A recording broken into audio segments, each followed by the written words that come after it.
आज दुर्गा परसाईले नेपाली राजनीतिमा 9 रेक्टरकै भूकम्प पैदा गराइदिए। उहाँले आज सनसनीपूर्ण खुलासा गर्दै भन्नुभयो, राज परिवारको सदस्य अर्थात् राजा ज्ञानेन्द्र नै अब गद्दीमा बस्नको लागि आफै सडकमा उत्रिँदैछन्। 17 गते सबै नेपालीहरू काठमाडौँ आएर राजालाई साथ दिनु र राजालाई गद्दीमा राख्नु भनेर उहाँले भन्नुभयो।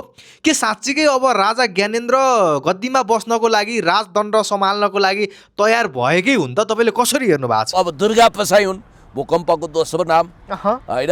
राजनीतिमा 72 का भूकम्पहरू आइरहन्छन्, उनले पराकम्प पनि आइरहन्छ। अब दुर्गा परसाईले दिएको अभिव्यक्ति कति जेन्युन हो भन्ने कुरोको सत्यापन पुष्टि त 2 दिन पछाडि भइहाल्ला। काहीँ 16 गते भनेका छन्, काहीँ 17 गते राजा सडकमै आउने भनेका छन्। अब हेरौँ न दुर्गा परसाईले भनेको कुरा हो कि होइन। तर एउटा कुरोको निष्कर्षमा चाहिँ म छु हो। फेरि तपाईँलाई हामीलाई निर्वाचन नचाहेको भन्नु, म त भोलि झापा जाँदैछु चुनावको लागि। केपी शर्मा ओलीज्यूदेखि शेरधन राईज्यूसम्मको विजयको कामना गर्न म झापा जाँदैछु।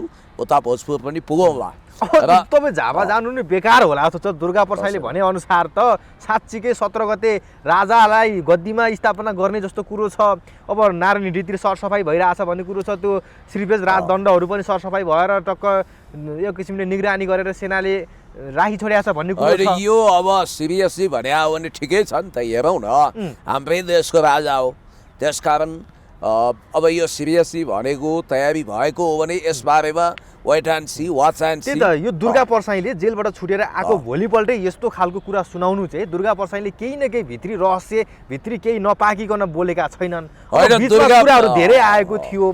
कता यो राजा दुर्गा परसाई र ओली बीचमा एक किसिमले सहकार्य गठबन्धन भइसकेको छ भन्ने कुरो पनि आएको छ। साँच्चीकै त्यस्तै अवस्था हो? राजा केपी शर्मा ओली र दुर्गा परसाई मिलेर यो चुनाव हुन नदिने र राजालाई गद्दीमा स्थापना गरेर अब अर्कोचोटिको चुनाव हुने त्यस्तो परिस्थिति सिर्जना हुँदै हो। बालिनशाला रोक्नको लागि हर प्रयास गरिरहेको छ नि यतिखेर सबै अब तात्कालिक परिस्थितिको विषयमा जस्तो दुर्गा परसाई त एउटा अभियन्ता हुन्। उनको भन्दा पनि राजा र केपी शर्मा ओलीज्यूले भनेको एउटा कुरा मेल खान्छ। मैले तपाईँलाई निवेदन गरौँ कि केपी शर्मा ओलीज्यूले अहिले तत्काल गरिने चुनाव समस्याको समाधान होइन। 84 को चुनाव 82 मा सार्नु गम्भीर षड्यन्त्र हो र जसरी लुसिफरवादीहरूले गैर न्यायिक तरिकाले, गैर संवैधानिक तरिकाले सत्ता क्याप्चर गरेका छन्, यो आफैमा खतरनाक छ भनेर केपी शर्मा ओलीज्यूले भन्नुभएको थियो। र राजाले पनि झन्डै 1 हप्ता अगाडि देश अभूतपूर्व सङ्कटमा छ, गम्भीर किसिमको भूमरीमा पर्दैछ र अभूतपूर्व राष्ट्रिय सहमति बिना चुनाव गर्नु भनेको थप सङ्कट निम्ताउनु हो। नेपाल दासताको जन्जिरले बाँधिँदैछ भनेर स्पष्ट रूपमा राष्ट्रवादी मत प्रकट गर्नुभएको छ। यो देशको राजा हो नि, उहाँले नेपालको नागरिकता त्याग गर्नुभएको छैन, सहकारी ठगी गर्नुभएको छैन, लुसिफरवादी होइन। यो देश बनाउने उहाँको पुर्खाहरूको योगदान छ। त्यस कारणले देश जनता विकास समृद्धिको पक्षमा यदि देशभक्त नेता नेकपा एमालेका अध्यक्ष केपी शर्मा ओलीज्यू र राजाको मत मिल्छ र त्यसमा दुर्गा परसाईले थप्पडी हान्छन्, राजेन्द्र लिङ्गदेनले मादल ठोक्छन् भने त्यो राम्रै हुन्छ। कस्तो अचम्मको कुरो क्या यो। केपी शर्मा ओली पनि कतिसम्म गिर्न सकेको भने जस्तो आफूले थुकेको थुक पनि चाट्न तयार आफू बाँच्नको लागि। हेर्नुहोस् त, ज्यानभन्दा या आफ्नो प्राणभन्दा ठुलो कुरो के होइन रहेछ जस्तो कुरो देखियो नि होइन। केपी शर्मा ओली कहिले दुर्गा परसाईसँग मिल्न खोज्छन्, कहिले राजासँग मिल्न खोज्छन्, कहिले अब प्रचण्डसँग पनि मिल्न खोज्छन्। गठबन्धनको कुरो पनि आइराखेको छ अहिले। फेरि प्रचण्ड, केपी शर्मा ओली र राजेन्द्र लिङ्गदेनको चुनावी तालमेलको कुरो पनि आइराखेको छ। यो चुनावमा साम दाम दण्डभेद भनेको यही नै हो कुनै सर? म तपाईँलाई पहिलोचोटि भन्छु, प्लिज माइन्ड यर ल्याङ्ग्वेज। पहिला तपाईँ भाषामा संयमता अपनाउनुहोस्। राजनीति भनेको तात्कालिक परिवेशमा हेरेर कति कुराहरू तय गर्नुपर्छ। जननेता मदन भण्डारीले स्थायी शत्रु वा स्थायी मित्र हुँदैन भनेर त्यतिकै भन्नुभएको छैन। अहिलेको अवस्था के हो? देश अभूतपूर्व सङ्कटमा छ। देशलाई युगोस्लाभिया जस्तै सर्बिया, मन्टेनेग्रो, मेसेडोनिया, बोस्निया हर्जगोभिना, कोसोभो लगायतका दर्जनौँ टुक्रामा जसरी साम्राज्यवादीले टुक्राए, जसरी सिक्किम हेर्दा हेर्दै कब्जा भयो हिमाली राज्य। सुधानन्द दासको किताब पढ्नुहोस्, एनेक्सेसन, ग्राब एन्ड एनेक्सेसन भन्ने किताब पढ्नुहोस्। कसरी ल्यान्ड अफ दोर्जेलाई प्रयोग गरेर त्यो सिक्किम भन्ने हिमाली राज्य कब्जा गरे। भन्नाले देश बचाउनको लागि हर कसैसँग सम्झौता गर्न सकिन्छ। त्यसैले अहिले देश नबाँच्ने सबैभन्दा ठुलो समस्या भनेको बालेन शाह हो अहिलेको। हो, बालेन शाह र रविका गलत नीतिहरूले यो रासोपा भन्ने पार्टी कम्प्लिटली आज तपाईँले सुदन गुरुङको पनि भिडियो हेरिसक्नु भएको छ कसरी चाहिँ उनीहरूले 23 गते जेनजीहरूलाई मराउनको लागि स्कुल ड्रेसमा स्कुलबाट निकाले भन्ने कुरोको प्रशिक्षणको भिडियो पनि आइरहेको छ। तपाईँलाई एउटा कुरा म याद दिलाउँ कि अहिले जेनजी आन्दोलनको बारेमा गौरीबहादुर कार्कीको नेतृत्वमा गठन भएको आयोगको प्रतिवेदन सार्वजनिक हुन दिइएको छैन। याद गर्नुहोस् है, त्यो आयोगको प्रतिवेदनले स्पष्ट रूपमा सार्वजनिक हुने बित्तिकै राष्ट्रपतिले खडा गरेको 30 जना, मेरो सूचना झुटो होइन भने 30 जना सांसदको एकै झड्कामा उनीहरूको उम्मेदवारी खारेज हुन्छ र उनीहरूको बास जेलमा हुन्छ र भनिन्छ त्यो प्रतिवेदन कुनै न कुनै दिन सार्वजनिक हुन्छ र यदि कसैले त्यो प्रतिवेदनभित्र अपराध गरेको ठहर छ, फौजदारी केस भएको ठहर छ भने त्यो जितेर आए पनि त्यो सांसदको रूपमा काम गर्न पाउँदैन, त्यसको ठेगाना सेन्ट्रल जेल वा नक्खु कारागार हुन्छ। तपाईँले भने जस्तो बालेन शाह र रवि लामिछाने यो देशको सबैभन्दा ठुलो समस्या हो। त्यस कारणले त्यो समस्यालाई रोक्नको लागि केपी शर्मा ओली, दुर्गा परसाई, प्रचण्ड, राजेन्द्र लिङ्गदेन, राजाको समेत यो एउटा गठबन्धनलाई चाहिँ मान्छेहरूले देश जोगाउने गठबन्धनको रूपमा हेरेको छैनन् क्या, आफ्नो स्वार्थको खेलको गठबन्धनको रूपमा हेरेका छन्। होइन, कसले कसरी हेर्छ, कसले कसरी डम्फु बजाउँछ, कुन्न कुन्न पानी मुन्न मुन्न बुद्धि, अब काले काले मिलेर भाले खानेहरूले के अनुमान गर्छन् भन्ने कुरो बेग्लै हो। तर देशको तपाईँले नाम लिएका पात्रहरूले कहीँ न कहीँ देशलाई माया गरेका छन्। जस्तो केपी शर्मा ओलीज्यूले त कालापानी लिम्पियाद्वारा समेटिएको महान नक्सा जारी गरेको। तपाईँलाई एउटा कुरा याद दिउँ, हाम्रो विदेश नीति के हो? नन एलाइनमेन्ट मोमेन्टमा आधारित, असंलग्न परराष्ट्र नीतिमा आधारित विदेश नीति हो। हामी पञ्चशीलतामा विश्वास गर्छौँ। सन् 1960 को दशकमा अहिले युगोस्लाभिया संसारको नक्सामा छैन, सर्बिया, मोन्टेनेग्रो, मेसेडोनिया, बोस्निया हर्जगोभिना, कोसोभो लगायत टुक्रामा टुक्रिएको छ बाल्टिक गणराज्यमा। त्यतिखेर जतिखेर मार्शल बजट टिटोले युगोस्लाभियाको नेतृत्व गरेका थिए, मार्शल बजट टिटोको अगुवाईमा असंलग्न परराष्ट्र नीति तय भएको थियो। इन्डोनेसियाको राष्ट्रपति सुकार्नो, इजिप्टको राष्ट्रपति अब्दुल गमाल नासिर, घानाको राष्ट्रपति एनाक्रुमा, क्युबाको राष्ट्रपति फिडेल कास्ट्रो, भारतको प्रधानमन्त्री जवाहरलाल नेहरू, नेपालको प्रधानमन्त्री बिपी गैराला, राजा महेन्द्र, अनि चिनिया महामहिम प्रधानमन्त्री चाओ एन लाई लगायत विश्व नेताहरू जम्मा भएर हामी शीतयुद्धकालमा रसियातिर पनि, समाजवादी शिविरमा पनि ढल्किँदैनौँ, अमेरिकी पुँजीवादी कित्तामा पनि कोल्टिँदैनौँ, हामी कतै पनि संलग्न हुँदैनौँ भनेर त्यो गरेको परराष्ट्र नीति, त्यसरी तय गरेको परराष्ट्र नीति सुशीला कार्कीको लुसिफरवादी सरकारले धुजा बनाइदियो। तपाईँको यहाँ भावी दलाई लामा यही भूमिबाट 15औं दलाई लामा घोषणा गर्नेमा state partnership program SPP pass गरेर नेपाललाई युद्ध क्षेत्र बनाउने, फ्री तिब्बत मोभमेन्ट यहीँबाट मचाउने, एक चीन नीति विरुद्ध जाने र अन्तर्राष्ट्रिय शक्ति केन्द्र खास गरी अमेरिका र चाइनाको यहाँ द्वन्द्व गराउने सुनियोजित षड्यन्त्र अन्तर्गत खेलमेलो भएको हुनाले ल त्यसो भएदेखि ल हामीले यसरी बुझ्न सक्छौँ अब केपी शर्मा ओली आफै राजा ल्याउनको लागि तयार भयो भनेर बुझ्न सक्छौँ। होइन, यति पर तपाईँ नजानुहोस्, राजा पराई हो, भेटघाट भइसक्यो भने मेरो कुरो सुन्नु, देश डुब्ने हो भने नि भाइ, देश नरहने अवस्था आयो भने, देशको सार्वभौम सत्ता गुम्ने, स्वतन्त्रता गुम्ने, भूगोल गुम्ने, इतिहास गुम्ने खतरा आयो भने जुनसुकै कठोर निर्णय लिन पनि हामी तयार छौँ। जुनसुकै याद गर्नु होला, यो वा त्यो विकल्पको कुरा छोड्नुहोस्, nation first, make Nepal great again. यदि यो देश धाराशाही बनाउने लक्षण त देखिया छ, किनभने तपाईँलाई थाहा छ फ्री तिब्बतको लागि काम गरिरहेको सुदन गुरुङ जो बारबारा फाउन्डेसन त्यसैको लागि फन्डिङ गर्छ, त्यही फाउन्डेसनबाट पालित पोषित त्यही सुदन गुरुङ टासी जसले हुम्लाबाट टिकट पाएकी छिन् रासोपाबाट, यस ढङ्गले जब चलखेल भइरहेको छ, नेपालको सार्वभौम सत्ता गुम्ने खतरा छ भने राजा भनेको त पृथ्वीनारायण शाहको सन्तति हो, उहाँ भनेको महान राजा महेन्द्रको ब्लड हो। त्यस कारणले गर्दाखेरि लुसिफरवादीहरू, तपाईँलाई एउटा कुरा म भन्छु, रवि लामिछानेलाई तपाईँ किन गौरवान्वित गर्नुहुन्छ? रवि लामिछाने त्यो मान्छे हो जसको राष्ट्रियता गडबडी त छँदैछ। मलाई एउटा प्रमाण देखाउनुहोस् तपाईँ, जो रिसाए पनि रिसाउन्, खुसाए पनि खुसुन्, मेरो त माओवादीपट्टिको आफन्त पनि हो, म ओपन च्यालेन्ज गर्छु रवि लामिछानेजीलाई। उहाँहरूले यो दोहोरो नागरिकताको सिस्टम किन ल्याए थाहा छ? रवि लामिछाने लगायतका व्यक्तिहरू जसले अहिले पनि दुई देशको नागरिकता धारण गरेको शङ्का गरिन्छ, उहाँहरूलाई भविष्यमा कानुनी रूपमा फौजदारी केस नपरोस् भनेर आपत नपरोस् भनेर यो गरेको। रवि लामिछानेले मलाई एकछिन ध्यान दिएर सुन्नुहोस् है, म आज पनि ठोकुवाका साथ भन्छु अमेरिकी नागरिकता त्यागेका छैनन् रवि लामिछानेले। यस, कसरी भनिदिउँ, कसरी? कोही रिसाए रिसाउनुहोस्, खुसाए खुसाउनुहोस्। र यदि उहाँले अमेरिकी नागरिकता त्याग गरेको नक्कली होइन सक्कली निसाद दिनुहुन्छ भने म कान समातेर बाबा की दुहाई माफ गर्नु होला भन्नुहोला। तर मैले यो च्यालेन्ज उहाँलाई 1.5 वर्षदेखि गरिरहेको छु। तपाईँलाई म एउटा सानो उदाहरण दिन्छु।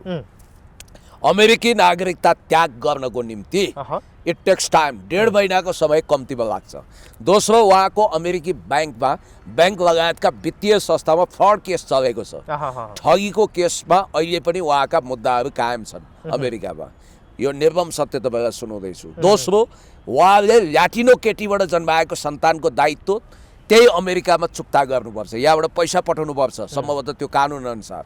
अनि त्यसपछि उहाँले आफ्ना 2 सन्तान ईसाबाट जन्मिएका सन्तानलाई पनि भरण पोषण त्यही गर्नुपर्छ। त्यो पारिवारिक दायित्व र केस भएपछि नागरिकता त्याग्न पाउँदैन, नम्बर 1। नम्बर 2, प्राय एजेन्ट बनाएर पठाएको मान्छेको दोहोरो नागरिकता अमेरिकाले कायम गरे हुन्छ। किनभने असरफ घानीलाई अफगानिस्तानमा वा पेरू व फुजिमोरीलाई त्यस्तै खालको सुविधा दिएको थियो। हुन त पछि घाँटी पनि अठ्यायो उसले। त तपाईँलाई म भन्छु, रवि लामिछानेले नागरिकता त्याग गरेका थिए भने 3टा कुरा प्रत्यक्ष देखिन्थ्यो। एउटा, उनको मलाई सम्झना छ 2080 साल भदौको 14 गते उनले नागरिकता, उनको सर्वोच्च अदालतले पद खाइदियो। अर्थात् उनी दोहोरो नागरिकताधारी हुन्, उनले अमेरिकी नागरिकता त्याग गरेको छैन भनेर युवराज सफलले दिएको मुद्दामा सुनवाई गरेर सिटिङ गृहमन्त्रीको पद समाप्त भयो। त्यसपछि उनले के गर्छन्, 1 हप्ताभित्र घोषणा गर्छन्, म पर्सि नागरिकता अफिस जिल्ला प्रशासन कार्यालय गएर नेपाली नागरिकता लिन्छु भन्छन्। अब ठ्याक्कै 7 दिनपछि त्यो उनले घोषणा गर्छन् र शुक्रबार घोषणा गरे आइतबार जान्छन् भन्नाले 10 दिनभित्र उनी जान्छन्। तपाईँ कल्पना गर्नुहोस्, कुनै पनि व्यक्तिले अमेरिकी नागरिकता त्याग गरेको छ भने इट टेक्स टाइम। पहिला के गर्नु पर्यो, अमेरिकन एम्बेसीलाई गएर बकाइदा तपाईँले नोटिस दिनु पर्यो। त्यो बितिसकेको कुरामा होइन, बितिसकेको होइन, बितिसकेको कुरा हो। सुन्नु न, लेट मी टेल, यो धेरै महत्त्वपूर्ण कुरा छ। नोटिस दिएपछि अमेरिकी एम्बेसीले नेपालको फरेन मिनिस्ट्रीलाई पनि नोटिस गराउँछ, इन्फर्मेसन गराउँछ। त्यसपछि बकाइदा अमेरिकाको स्टेट डिपार्टमेन्टमा त्यो कुरोको सर्कुलेसन भएपछि उताबाट ओथहरू लिएको हुन्छ नि त। अब अमेरिकी कानुन अनुसार शपथ लिएको हुन्छ हो, त्यसको लागि कम्तीमा पनि नागरिकता त्याग गरेर उताको निसा आउन 1.5 देखि 2 महिना लाग्छ। तर कसरी रवि लामिछानेले 10 दिनभित्र सब रफादफा गरे। म कल्पना गर्छु उनी गए, ओहो 10 दिन अगाडि त यो मान्छे गृहमन्त्री थियो, हजुर नमस्कार है मन्त्रीज्यू, यसो बसौँ न, चिसो तातो के लिनुहुन्छ हजुर, यो भन्यो। सिडिओलाई नर्भस गराइहाले, आफ्नो पहुँचको प्रयोग गरेर। र त्यतिखेर एउटा समस्या के थियो भने सायद प्रचण्डको सरकार थियो, प्रचण्डको सरकारलाई यिनीहरूले समर्थन दिएको थिए रविले बाहिरै बसेर। त्यो सरकार ढल्ने खतराले गर्दा प्रचण्डहरूको पनि जादु चल्यो होला त्यहाँ, यो मान्छेको काम छेकबार नगर्नु भनेर, किनभने उनले समर्थन फिर्ता लिँदा सरकार गभर्नमेन्ट ढल्ने अवस्था थियो। त्यसकारण रवि लामिछाने अहिले पनि अमेरिकी नागरिक हुन सक्छन् भन्ने मेरो गम्भीर आशंका। नम्बर 1, उनले त्यो निसा प्रमाण पेश गरेका छैन।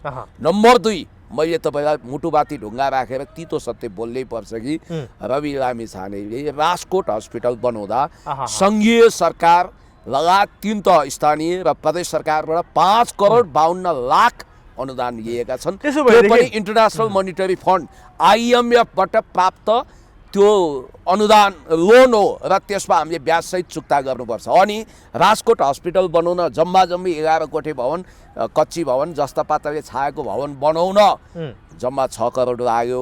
तर पैसा उठाइयो पब्लिकबाट 21 करोड, सरकारबाट 5.5 करोड, बाँकी पैसा कहाँ गयो भन्नाले 20 करोड रुपियाँ त्यहाँ घोटाला भएको छ। र कोरोना कालमा कोरोनाको उपचार गर्ने नाउँमा जनमैत्री हस्पिटल भाडामा लिँदा यिनीहरूले रवि लामिछाने फाउन्डेसनमा करोडौँ रुपियाँ जम्मा गरे, तर त्यो पैसाको हिसाब किताब छैन। त्यस कारणले गर्दाखेरि बालेन शाहको त कुरो गर्नै परेन। बालेन शाह भनेको त सिंहदरबार चलाउने स्क्रिप्ट लेख्ने मान्छे हुन्। त्यसो भएदेखि कि यो देशको लागि सबैभन्दा घातक बालेन शाह हो कि रवि लामिछाने हो त? यी दुइटै उस्तै हुन्। यी दुईटा भनेको तुलामा राखेर जोख्ने हो भने 1 अंश 1 आना पनि तलमाथि हुँदैनन्, 1 लाल पनि यिनीहरू तलमाथि हुँदैनन्। यी दुवै चरम अमानवीय, घातक, झुक्याउन सिपालु, नाटक गर्ने कलाकार हुन्। जस्तो अस्ति बालेन शाहले जुन किसिमले इटहरी पुगेर हर्कसाम्पाङको एरियामा हर्कसाम्पाङको इलाकामा बालेनको धमाका भने चाहिँ गरेर खानेपानीको समस्याको विषयमा उहाँले कोसीको पानी ल्याउने भनेर बोलिदिनु भयो। त्यसपछि हर्कसाम्पाङ रिसले चुर हुनुभयो। त्यसपछि 2-4वटा स्ट्याटस पनि ठोक्नुभयो। हर्कसाम्पाङलाई बालेन शाहले किन यसरी खेदो खनेको? यस्तो छ, हर्कसाम्पाङज्यू भनेको हिलो चटाइमा गुन्द्रीमा बसेर देश जनता विकास समृद्धिको लागि खटेको युवा प्रतिभा हुनुहुन्छ। उहाँ देशभक्त हुनुहुन्छ, इमान्दार हुनुहुन्छ। हर्कसाम्पाङ भूमिपुत्र हो। अब हर्कसाम्पाङज्यूको ठाउँमा गएर धरानमा गएर हर्कसाम्पाङलाई हराउने प्लान गरेर हर्कसाम्पाङको मिसन नि झुटो हो, यसलाई फेल खुवाउनुपर्छ भने चाहिँ बबन्डर गरेर बम ब्लास्टिङ गरेर हुँदै नभएको तोरी लाउरे हावादारी गफ बालेन शाहले लगाए। बालेन शाह भनेको त सिस्टोलको फोर्स प्रशोधन गरेर कम्पोस्ट मल बनाउँछु भन्ने वायात हावादारी गफ दिने मान्छे होइनन्। उनको कुरा विश्वास गर्नु। उनी काठमाडौँका असफल मेयर हुन्। उनले यहाँ केही पनि काम गर्न सकेनन्। 30% भन्दा बढी बजेट उनले खर्च गर्न सकेनन् र उनी आफै असफल मेयर हुन्। उनले सपना बेच्छन्, गफ लडाउँछन्। गफ गर्ने मामिलामा चाहिँ Guinness book of the world रेकर्डमा रवि लामिछानेले पहिला नाम लेखाउँछन् कि बालेनले मलाई यो थाहा भएन। भिजनको हिसाबले हर्कसाम्पाङ माथि कि बालेन शाह माथि? तेरिका तुलनै हुँदैन नि। कहाँ हर्कसाम्पाङ कहाँ बालेन। बालेनमा त देशभक्ति पितको पनि छैन। उनी परिचालित मान्छे हुन्, उनी शङ्कास्पद हुन् र उनको भूमिका डिस्ट्रक्टिभ छ। र तपाईँलाई यति कुरो भन्छु कि बालेन शाह रवि लामिछाने परिचालित मान्छे हुन् र अहिले वास्तवमा उनीहरू जुन सेटिङमा छन्, एउटा तपाईँ परिकल्पना गर्नुहोस् बालेनको लेजिटिमेसी के, हैसियत के।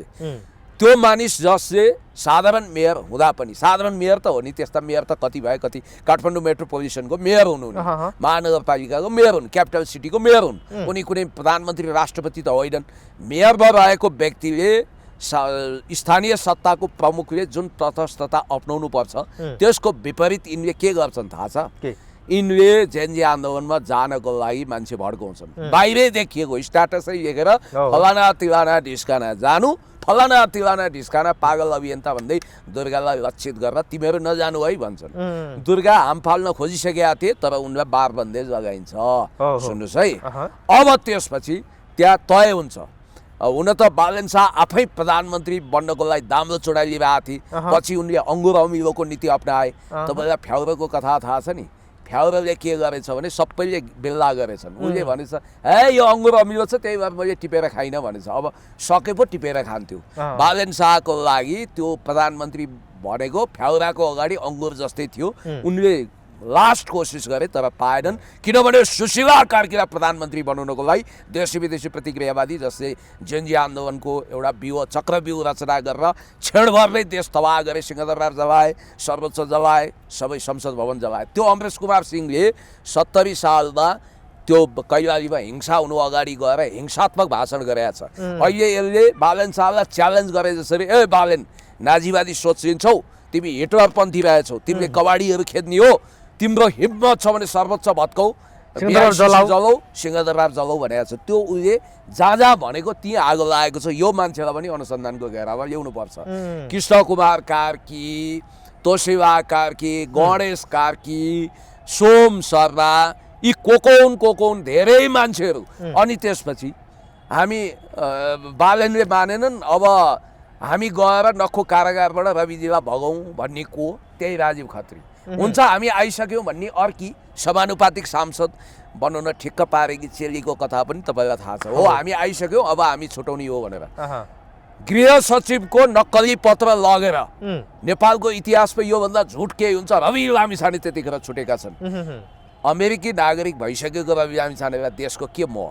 अब गीत गाउने रामकृष्ण ढकालको गाडी रे त्यो गाडीमा पुरा विजयी भावका साथ त्यो हरियो गाडीको हुटबाट टाउको निकाल्दा तपाईँलाई यो नयाँहरूमा कोही पनि मन नपर्ने हर्कसाम्पाङ चाहिँ किन मनपर्छ तपाईँलाई? हर्कसाम्पाङ देशभक्त हुन्, भूमिपुत्र हुन्, असल छन् क्या। म नयाँमा तपाईँलाई पनि म मन पराउँछु, किनभने तपाईँ पत्रकारको रूपमा ठिक हुनुहुन्छ, फेरि नेताको रूपमा कसरी आउनुहुन्छ बेग्लै कुरो। तपाईँले पनि देशमा माया गर्नुभएको छ।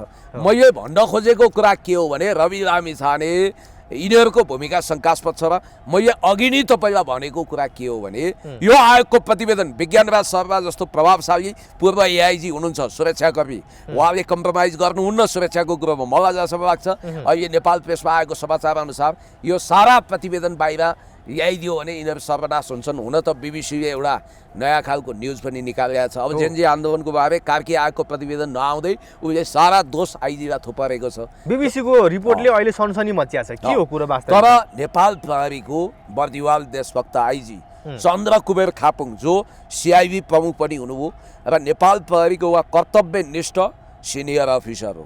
मैले भेटेका पनि छु पहिला।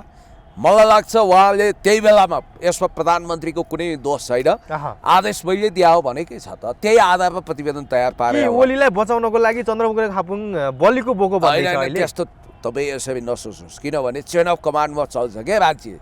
भोलि तपाईँ हामी पनि त्यो कुर्सीमा जाउँला, कुनै वितण्डाकारीले देशमा नरसंहार गर्ला, त्यसको जिम्मा हामीले लिन सक्दैनौँ नि। नैतिक कुरा एउटा हो, मोरल अथोरिटीको कुरा एउटा हो, कानुनी कुरो तपाईँलाई एउटा कुरा भनिदिउँ, कानुनले केपी शर्मा ओलीज्यूको हातमा हतकडी लाग्थ्यो भने यिनीहरूले छोड्थे। पटक पटक गिरफ्तार गर्न खोज्दा आइजीले रोके होइन, राज्य प्रशासनले रोके होइन। अनि रवि लामी छाने तपाईँ हेर्नुहोस्, रविको फाइल जहाँ जहाँ छ त्यही ठाउँ किन जग्यो? Point to be noted, interesting कुरो। त्यसैले म तपाईँलाई साक्षी राखेर के भन्छु भने यो देशमा धेरै ठुलो गडबडी भएको छ, यो देश विघटन उन्मुख छ। देश बचाउने हो भने याद गर्नु होला, यदि चुनाव देशलाई झन् भड्कारोमा लाने साधन हो, देशमा थप समस्या पैदा गर्छ भने चुनाव ठुलो कि देश? झापामा अहिले 5 मा जुन केपी ओलीलाई चाहिँ रञ्जित तामाङ जुन गठबन्धनसँग गठबन्धन गरेर रञ्जित तामाङले केपी ओलीलाई सघाउने कुरा सुनिसकेपछि प्रचण्डले आज रञ्जित तामाङलाई फोन गरेर भन्नुभयो चुनाव जसरी हुन्छ तपाईँ त्यहाँ जितेर आउनुहोस्, म तपाईँलाई मन्त्री बनाउँछु भनेर फोन गर्नुभयो। मन्त्री बनाउँछन् प्रचण्डले रञ्जित तामाङलाई? होइन, अब यो त राजनीतिमा चल्दै गर्छ, जित्नुहोस् भन्ने हौसला दिने होइन। अब 3 जनामा थर्ड हुने केटोलाई पनि बाबु त धेरै राम्रो छस् भन्ने, 4 जना फोर्थ हुनेलाई पनि चक्लेट दिने, यो काम हुन्छ। जमानतै जफत हुनेले पनि म जित्छु भनेर जानुपर्छ। चुनाव भने यही हार्नको लागि कोही लड्दैन। अब उनले पनि म केही हुन्छ कि भनेर लागेका छन्। तर म सिधा भनिदिन्छु, झापामा विजेता फेयर इलेक्सन हुने भने, भूगोलमा जनताले आफ्नो मतदान प्रकट गर्न पाउने भने झापाको हिलोको किलो होइन थलोको किलो केपी शर्मा ओली जस्तो देशभक्त विकासवादी नेताले जित्नुहुन्छ। उपविजेताको लागि चाहिँ अब समीर तामाङसँग बालेन शाहको तीव्र प्रतिस्पर्धा छ। पछाडि रञ्जित तामाङ पनि दौडिएका छन्। त्यहाँ उपविजेता को हुने भन्ने रसाकसी हो। केपी शर्मा ओली र बालेन शाहमा कसले जित्ने? मैले अघि नै उत्तर दिइसकेका छु। केपी शर्मा ओलीज्यू, अब म फेरि त्यहाँको मतदाता होइन है, म जाँदैछु, भोलि जाँदैछु। झापामा बालेनले कसरी पराजयको पापा खान्छन् भन्ने कुरा आफ्नै आँखाले देखेर आउँदैछु। अब म भोलि जाँदैछु। तपाईँलाई यति कुरो भनिदिन्छु, मेरो आफ्नो अब्जर्भेसन अनुसार झापामा विजेता केपी शर्मा ओली, उपविजेता हुने मात्रै होडबाजी हो के। बालेन शाहलाई अहिले उपविजेता कसरी होइला भन्ने छ। होइन, त्यस्तो केपी ओलीलाई जित्ने कन्फिडेन्ट भइदिएको भएदेखि यो गठबन्धनको हल्ला किन चल्थ्यो भने, राजेन्द्र लिङ्गदेनको राजावादीको सहयोग किन लिनु पर्थ्यो भने? होइन, यस्तो त्यो त राजेन्द्र लिङ्गदेनको आवश्यकता, राजेन्द्र लिङ्गदेन सङ्कटमा छन्, उनलाई एमाले जनहरूले मद्दत गरून् भन्ने उनलाई लागेको छ। अब यस्तो हो कि एउटा कुरा के छ भने राप्रपा पनि जसले राष्ट्रियताको केही धङधङी छ, प्योर एन्ड कम्प्लिट राष्ट्रवादी शक्ति त म भन्दिनँ, टाक्सिँदै गएको छ। राजालाई उसले एटिएम कार्ड, धर्मलाई एटिएम कार्ड बनायो होला। राप्रपा भन्दा चाहिँ अहिले फेरि दुर्गा प्रसाई अलि उभारमा आएका छन्। दुर्गा प्रसाईले मोरल इन्टिग्रिटी पनि राखे यस बेला। बाँकी कुरो धेरै नगरौँ, उनले चाहेको भए पार्टी बनाएर चुनाव लड्न सक्थे, उनी पनि एक थान मन्त्री हुन सक्थे। हुन त भन्नेहरूले मन्त्री नपाएपछि यो सरकारलाई लुसिफरवादी भनेर नङ्ग्याएका छन् भन्ने कुरा आएको छ। दुर्गा प्रसाई एक्लै पनि यिनीहरूसँग लड्न काफी छन् क्या। तपाईँलाई एउटा कुरो म भन्छु, यो 84 को चुनाव 82 मा सार्नु नै बडो खतरनाक छ। यो किन सारियो तपाईँलाई थाहा छ? यो चुनाव हुँदाखेरि, यो चुनाव पछि के हुँदैछ थाहा छ? के हुँदैछ? अब हेर्नुहोस्, बाक्सा म नेपाली सेनालाई गौरवशाली नेपाली सेना देशभक्त बर्दिवाल भन्छु, तर सिंहदरबार जलिँदा किन ठुलो हेऱ्यो र म यो शङ्का गरे होइन। डेमोक्रेसीमा आफ्नो मत राख्न पाइन्छ, बेनिफिट अफ डाउट दिँदा पनि फरक पर्दैन। इतिहासमा पहिलोचोटि सेनाको कब्जामा भन्छु म, मतदान स्थलबाट गणना स्थलसम्म सेनाले मतपेटिका कलेक्सन गरेर लाँदैछ। सौरभ भन्ने एकजना प्रखर विश्लेषकले उहिले आशंका गर्नुभयो यो रासोपालाई जिताउन मतपेटिका साटिँदैछ, मतदान बाकस साटिँदैछ भनेर भन्नुभएको थियो। म भन्छु कि मतदान पेटिका नसारिने हो भने केपी शर्मा ओलीज्यूले 100% जित्नु होइन सेनालाई किन शङ्का गर्ने भने हामी सेनाले जुन यो सुरक्षाको जिम्मा लिन्छु मतपेटिका सुरक्षित साथ निर्वाचन त्यो मतगणना स्थलसम्म पुर्याउँछु भन्नु त नेपाली जनताले त विश्वास गरेर ढुक्क हुनुपर्ने गौरव आन्दोलन छाती फुलाउनु पर्ने अवस्था हो नि पुलिससँग पो विश्वास छैन सेनासँग त विश्वास छ नि नेपाली जनता यो सेना बरु यो सरकार सेनाकै भइदिए हुन्थ्यो अहिले त लुसिफरवादीको भयो सेना पनि विवश जस्तो भयो सेनालाई मैले कहिले पनि नराम्रो भनिनँ सङ्कटभन्दा सङ्कटको समय यही स्वर्णिम वाग्ले हेर्नु त सेनाले के गरिरहेछ रासोपालाई आन्तरिक रूपमा मद्दत गर्ने भने त्यसको के अर्थ यही स्वर्णिम वाग्ले सेनालाई डाउन साइजिङ गर्नुपर्छ मुनरोवादी डक्ट्रिन लागू गर्नुपर्छ नव मुनरोवाद भनेको चाहिँ अमेरिकामा ज्याक मुनरो भन्ने एकजना दार्शनिकले युरोप अब अमेरिकाको डोमिनेसनमा बस्नुपर्छ भन्ने मान्यता प्रतिपादन गरेका थिए यो साउथ एसियन कन्टेक्स्टपछि नरेन्द्र मोदीलाई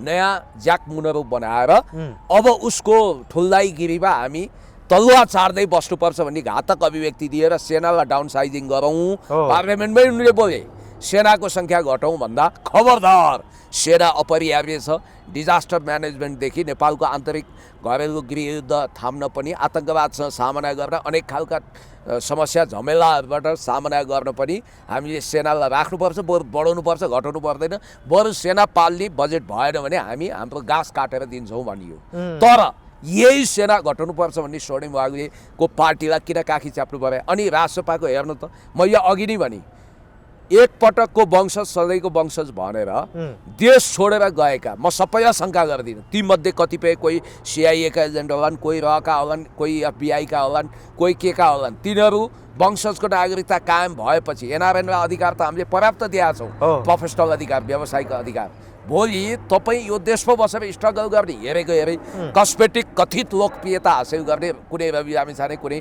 कोही व्यक्ति स्वर्णिम वाग्लेको परिवारले थोरै हामीलाई भोट उसको परिवार यहाँ आएर भोट हाल्छ हाल्दैन नि त कहाँ छ कुन धर्ममा छन् कुन देशको नागरिक हो भियतनामी नागरिक म तपाईँलाई भन्दैछु त यो तरिकाले नेपाल हेर्दै सिक्किमीकरण गर्ने दोहोरो नागरिकता यसै पनि नागरिकताको समस्याले यो देशैको अस्तित्वमाथि धावा परेको छ यिनीहरूले त्यो नीति ल्याए दोस्रो यिनीहरूले के भने तपाईँलाई म इन्ट्रेस्टिङ कुरा गर्दैछु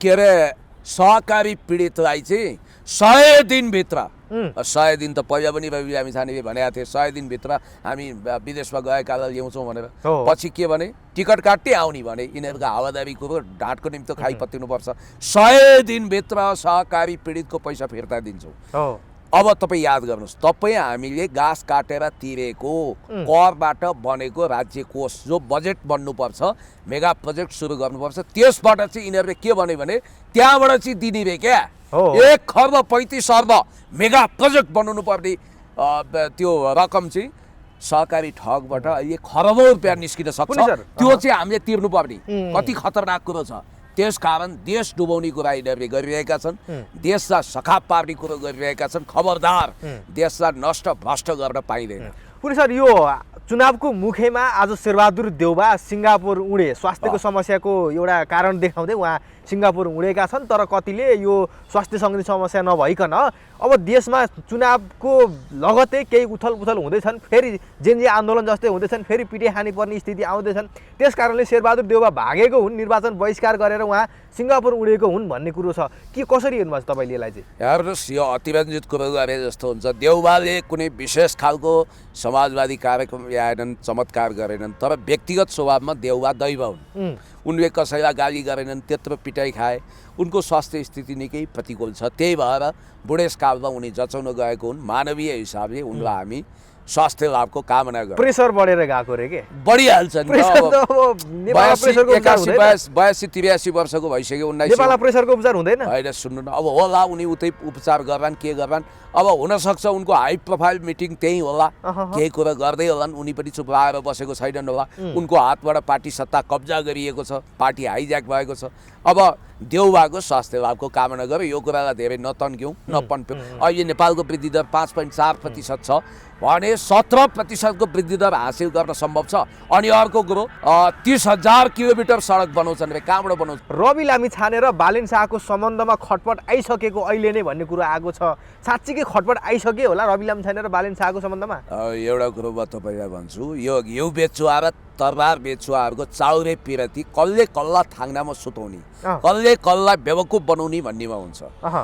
तपाईँलाई म प्रश्न कुरो गर्छु, अहिले रवि लामिछाने डेन्जर जोनमा छन्। चितवनको निर्वाचन क्षेत्रमा उनी अतालिएका छन्। बालेनका मान्छेले अन्तर्घात गर्न सक्छन् भनेर उनी डराइरहेछन्। अनि बालेन शाह आफै रविको मान्छेले झापामा अन्तर्घात गर्न सक्ने खतरा देखिरहेछन्। तपाईँले अहिलेसम्म बालेन शाहले राष्ट्रिय स्वतन्त्र पार्टी जिन्दाबाद भनेर काहीँ पनि नारा लगाएर सुन्नु भएको छैन। घन्टी पनि अहिले त बजाउन छोडेछन्। रवि जहाँ जान्छन् त्यहाँ बालेन प्रायः जान रुचाउँदैनन्। रवि लामिछानेलाई पनि मेरो सत्ता कब्जा गर्न, मेरो छालामा रजाइ गर्ने यो केटो कहाँबाट थोपरियो भन्ने कुरोले बडो ह्याडाक छ, चिन्तित छन्। त्यस कारणले गर्दाखेरि रवि र बालेन बिचको यो गाड कोराकर भुँडी फोराफरको लागि केही समय प्रतीक्षा गर्नुहोस्। मैले त यो चाउरे पिरतीको बेलुन चुनाव लगत्तै चुनाव भयो भने है, भएन भने पनि फुट्छ। जब बालेनले झापामा पराजयको पापा खान्छन्, जब रवि लामिछानेको पनि हावा खुस्किन्छ नि, त्यसपछि यिनी अहिलेसम्म गएर घन्टी गर्न टेकेका छैनन्, रविसँग गला मिलाएका छैनन्, रासपाको सदस्यता लिएको देखेका छैनौँ। त्यसकारण जितिहाले सामदाम दण्डभेद नीति पेलपाल झेलझाल ठेलठाल गरेर जितिहाले भने पार्टी कब्जा गर्ने, रविलाई नक्खु कारागार पठाइदिने बालेनको योजना। अब रविको योजना बालेनमा पराजयको पापा चखाउने हो। त्यसकारण यिनीहरूको एक अर्कामा को बढी धूर्त, को बढी थाङ्नामा सुताउन सक्षम भन्ने प्रतिस्पर्धा मात्रै हो। मैले त्यही भएर बारम्बार भन्छु, यिनीहरू भन्दा त यो रवि लामिछाने भन्दा त त्यो राजेन्द्र खड्गीजीमै इमान्दारिता छ भनेर। त्यही भएर मैले त्यही त तपाईँले अस्ति राजेन्द्र खड्गीलाई गृहमन्त्री बनाउनु पर्छ पनि भन्नुभयो, धेरै चर्चा पनि भयो। मैले त्यो व्यङ्ग्यात्मक हिसाबले भने, मैले कुन अर्थमा भने राजेन्द्र खड्गीलाई गृहमन्त्री बनायो भने पुण्य गौतमलाई फेरि मुक्का हान्दै जेलमा पुर्यायो होला नि। सुन्नु न, तपाईँ यस्ता ठट्टा रमाइला मजाक गर्दै गर्नुहोस् कि यसो लुतोका नै हुन्छ, आनन्दै आउँछ। पुण्य गौतममा त्यो स्तरमा तपाईँ नहेर्नु।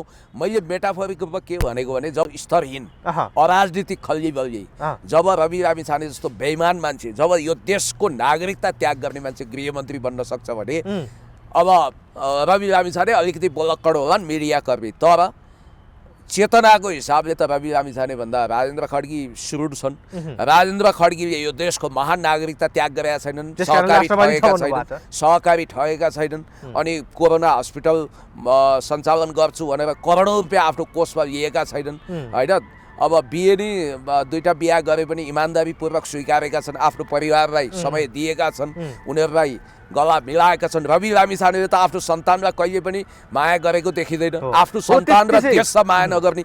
त्यो अर्थमा देशको नागरिकता त्याग गर्ने र अनि त्यसपछि राजकोट हस्पिटल बनाउँछु भन्ने नाममा ठगी नगर्ने राजेन्द्र खड्गी चाहिँ रवि लामिछाने भन्दा उपयुक्त हुन्छ, किनभने यस्ता स्तरहीन मान्छे पनि गृहमन्त्री बन्न लाए भन्ने अर्थमा भने हो। यो पछिल्लो समयमा तपाईँ राजेन्द्र खड्गीको खुब तारिफ गर्दै हुनुहुन्छ। पछिल्लो समयमा जुन केही समय अगाडिदेखि तपाईँको र राजेन्द्र खड्गीको सम्बन्ध बिग्रिएको भन्ने चर्चा चलेको थियो, अब सम्बन्ध सुध्रिएको हो? अब हामीले राजेन्द्र खड्गी र पुण्य गौतमलाई एउटै फ्रेममा देख्न पाउँछौँ? होइन, राजेन्द्र खड्गी दाईसँग मलाई कुनै समस्या छैन। उहाँ मेरो छिमेकी दाई हो, उहाँको घर हेटौँडा, मेरो निजगढ हो, म मकवानपुर मल्टिपल कलेजको टपर हुँ।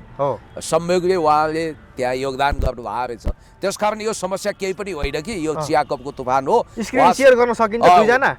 मजाले सकिन्छ। तपाईँलाई डर लाग्दैन राजेन्द्र खड्गीसँग? के सिङजुरा छ, हकवा गर्दै आउनुहुन्छ, दारा नङ्ग्रा छ, उहाँको मुड्की छैन, आगो ढाल्ने मुड्की हो? होइन होइन, उहाँ साम्राज्यवादी एजेन्ट भइदिए भए डराउनु पर्थ्यो होइन। मुक्कीको त त्यो त एउटा मिथक हो कि। अब यस्तो हो कि तपाईँ तयार हो भने राजेन्द्र खड्गीसँग एकसाथ बहस गर्न तयार हो? संसारको सबभन्दा बलियो मानिएको ब्रुक लेसनरसँग पनि म बस्न सक्छु, युगान्डर होलीफिल्ड जस्तो बक्सरसँग पनि बस्न सकिन्छ।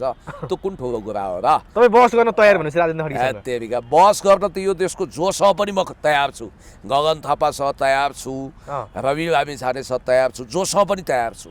ल, हामीले तपाईँलाई छिट्टै राजेन्द्र खड्गीसँग बहसमा ल्याउन सकौँ, यहाँलाई धन्यवाद छ। तपाईँको लागि चाहिँ त्यो ठुलो कुरो रहेछ है, त्यो ठुलै पापड बेल्नु पर्ने रहेछ। अब मौसमले पनि अलिकति बेइमानी गरौँ, अब जलवर्षा हुँदैछ, मौसम बिग्रिएको छ। Thank you so much. अब यसपछि यदि यो मौसमले साथ दिन्छ भने हाम्रो पूर्व डिएसपी केपी शर्माज्यूसँग पनि तपाईँ गन्थन मन्थन गर्नुहोस्। Thank you. Okay, कि thank studio you so much. बोलाएर गर्नुहोस् कि